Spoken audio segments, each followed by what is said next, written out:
A ver, pensemos en esto un momento. ¿La educación puede ser una herramienta para oprimir? ¿O por el contrario, es la llave para una liberación de verdad?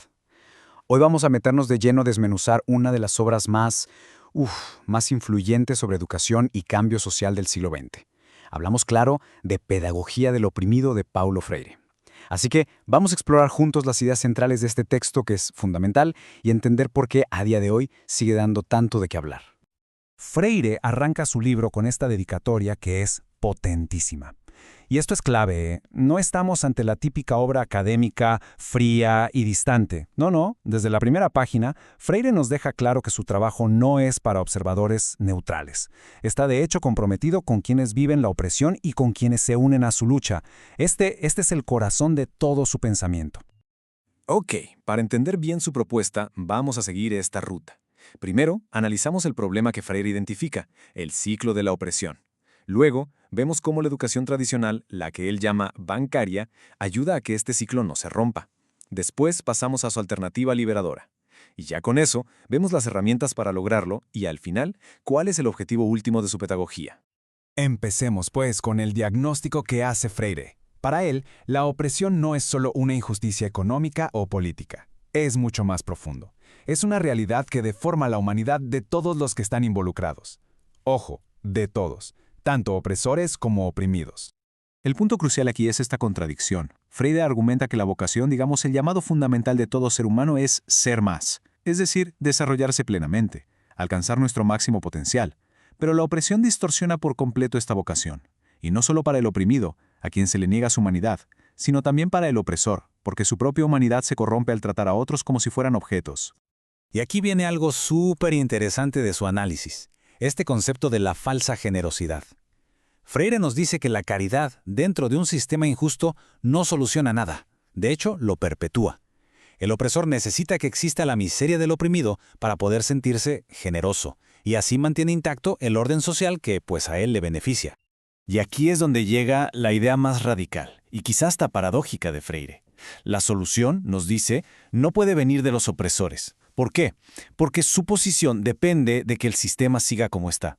Son los oprimidos, y solo ellos, al luchar por recuperar su propia humanidad, quienes tienen el poder de romper el ciclo.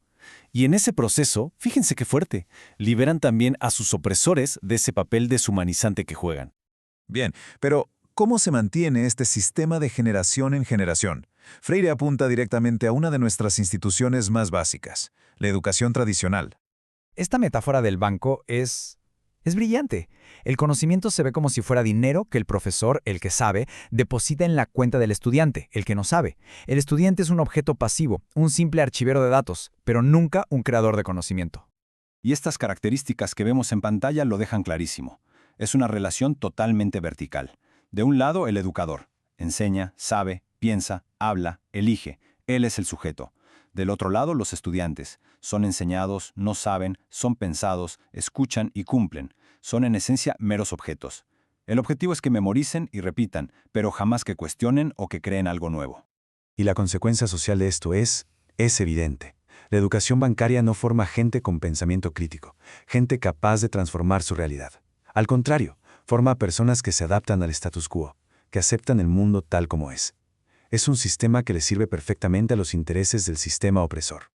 Pero bueno, frente a este modelo opresivo, Freire no se queda solo en la crítica. Él propone una alternativa radical, la educación problematizadora. O sea, una educación que de verdad libera. El contraste es total. En la educación problematizadora, esa división de maestro-alumno se rompe. Aquí el conocimiento no se deposita, se construye entre todos. La realidad no es algo estático que hay que aceptar. No, es un problema que hay que resolver. Es algo que se puede y se debe transformar. Y este cambio de papeles es fundamental. Aquí el rol del educador cambia por completo. Ya no es una autoridad que no se puede cuestionar, sino un facilitador del diálogo. Y se convierte también en aprendiz, porque en ese proceso de investigar la realidad junto a los estudiantes, él también aprende, él también crece. Esta frase resume en pocas palabras la esencia de la propuesta de Freire.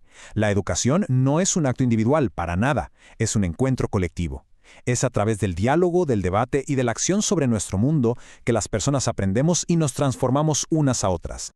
Muy bien, todo esto suena genial, pero ¿cómo funciona en la práctica? O sea, ¿cuáles son los pasos concretos para romper ese ciclo del que hablábamos? Esta es la pregunta del millón. Y Freire no se queda solo en la teoría, él propone un método o una práctica concreta para lograr la liberación. Y todo comienza con un momento de despertar. Esta anécdota que cuenta el propio Freire es increíblemente poderosa.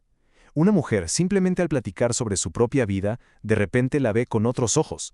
Lo que antes era una realidad que parecía natural, inevitable, ahora se convierte en una situación que se puede analizar, que se puede cuestionar. Este es el primer chispazo de la liberación.